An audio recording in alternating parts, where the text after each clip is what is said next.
For me, Lithuania is like a miracle because born in occupied by Soviets Lithuania, now I am speaking with you as member of European Parliament. Hello, Rasa. Welcome Hello. to the Parliament. I know that's your first term here in the European Parliament. In certain ways, my first term because I was here but 5 years ago. Okay. From 2009 But to at least 2014. you know the building. Yes, yes, I know. Yeah, it's a very complex building, and Yes. also the Strasbourg building. Yeah, Have you both. got lost in the building? Or not? Yeah, still I am not going alone. I know that you are a very brave politician, that you are one of the politicians that has pushed for the independence to get away from the Russian in Yeah, the beginning. that's and, happened. I am very happy. So still for me, Lithuania is like a miracle because born in occupied by Soviets Lithuania, now I am speaking with you as member of European Parliament.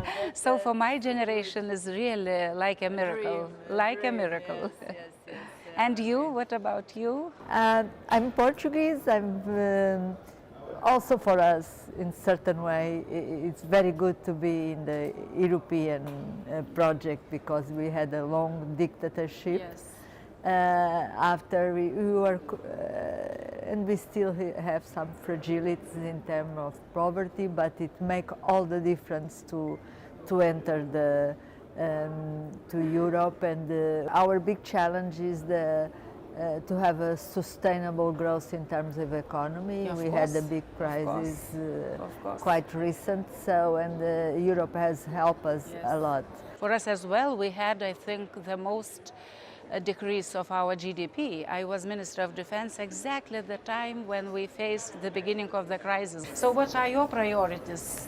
I was Minister of Research, Innovation and Higher Education in two governments, and I worked most of my life when I'm in policy and politics on research and innovation. So I'm in the ITRE committee, I'm EPP deputy coordinator in ITRE. So one of my priorities is to enhance the competitiveness of Europe in terms of research and innovation, because we really need this when we compare with the Southeast Asian that are growing very, very fast. And we need to be more competitive in our industry and in our private sector. I had opportunity last year to act as President of NATO Parliamentary Assembly. So I visited countries in Western Balkans, visited countries like Ukraine, Georgia, Moldova. So they are looking to us as supporters, especially us, because we went through the same way, and we know very well how important it was to have at least perspective for European Union membership. Without that perspective, these countries can fall into another side, because people have to have some perspective.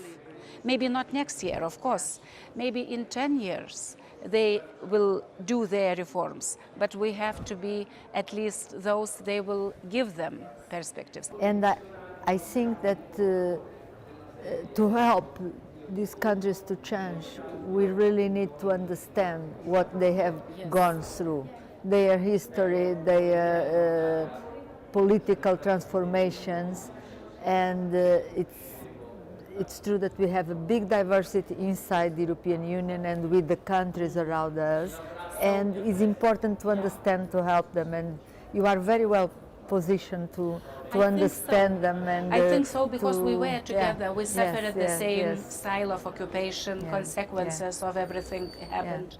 And I think that we can share this experience and to do as much as possible to have Europe